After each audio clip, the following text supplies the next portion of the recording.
The Prime Minister is calling for shareholders to be given binding votes on executive pay as part of measures aimed at dealing with what he sees as excessive salary increases. A recent survey found that total earnings for directors in FTSE 100 companies, that's the big public companies, rose by 49%, a shade under a half, in 2010. David Cameron was speaking this morning on the Andrew Marr Show on BBC One. He said he wanted to bring to an end a culture in which failure was rewarded.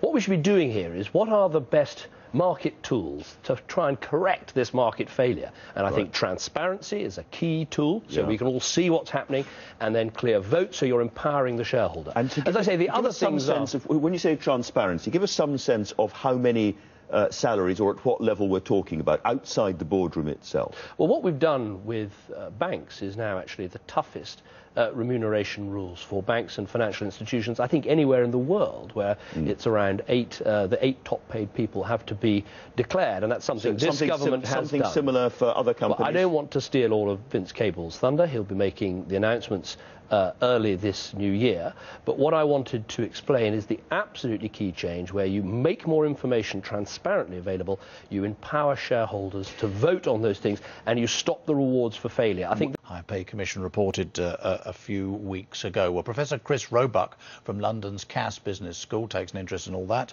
and he's with me now. Thank you very much for talking to us. First of all, the basic argument about executive pay, it has gone up at an enormous rate for companies, whether they've been doing well or doing badly. That is correct, is it? Yeah, the figures are quite clear, and depending which group of companies you analyse, it has almost doubled in the last 10 to 12 years, and we haven't seen a requisite increase in performance. And let's be fair, if you said to a chief executive, would you accept your employees being paid more than the value of their performance, the chief executive would say, well, that's madness. So why shouldn't it be the other way around as well? Yes. But if in the free market system, if people are willing to be paid, as you say, more money, and people want to pay them more money, that's the way the market works, because if you don't pay them the money, they go elsewhere. Well, that's always the argument that's put forward, but over the last 150 years, what we've done is, as we've seen situations where the market has gone off the rails and has been doing things it shouldn't be doing, we've actually intervened in a way that actually has calmed down the market effect. And maybe we're getting to a point now where that needs to happen in terms of executive pay. I think it's quite clear that there are 4 key problems. One, there are senior leaders in business who think they should get paid more than their value. 2, remuneration committees and non-executive directors are not strong enough to stop those people misbehaving. 3, shareholders are not in the position to hold either of those 2 to account. And 4, neither government's done much about it, despite the symptoms being plain. Well, what do you think of David Cameron's proposals? Do they add up to very much? Yes, if they're implemented, what we need to do is we need to have a position where a non-executive director or a remuneration committee can say to a chief executive or senior leaders, look, we're sorry, the objectives you have set yourselves are too easy. The pay you are trying to get is too much for performance, and not be worried about being sacked or disposed of in some way, shape or form the year afterwards.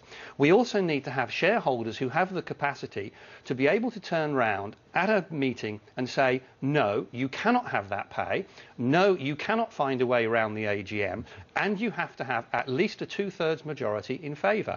If something like that happens, it will make a difference. What about the comparison with other people who earn a great deal of money? Directors are constantly being criticised. I mean, in the case, perhaps, let's say, of the banks, some of that criticism is perhaps well understood. But, for example, footballers' pay has gone right, well, absolutely into the stratosphere, hasn't it? But people are sort of envious, but they don't criticise it as such. Why not? Maybe they don't criticise it because they don't feel they've got any power over it at all, because shareholders don't vote on footballers' pay directly. And certainly, to be fair, if you take the top 10 paid FTSE 100 chief executives, most top Premiership footballers get significantly more than they do. And some people might question the value of the performance of certain footballers against the money they're given. There's a core question in terms of the market here, which is, does performance reflect in pay? And there's a moral question as well, which is it right that any individual in 1 year should earn more than the lifetime earnings of a nurse or a soldier fighting in Afghanistan. And that's something society needs to think about as well. How does it work in other countries? Thinking, not America is always held up in this example. That's a freebooting capitalist country. Fine. What about Germany, though? They have a successful economy, by and large. Yes. Problems with the euro at the moment. But they are very successful, big companies Yes. that do very, very well. Do they tackle this in a different way? Are their executives highly overpaid or not? Generally speaking, culturally, there is a difference between the US, the UK and Europe. What tends to happen is we're somewhere in the middle. If you look at the US, there are chief executives who, for example, are getting paid 200, 300 times more than their average employee. Here, maybe it's about 120, 130. Over in Europe, it is less. Also in Europe, we have a significantly greater number of family-run companies that are quite big, where there is a much tighter control of pay.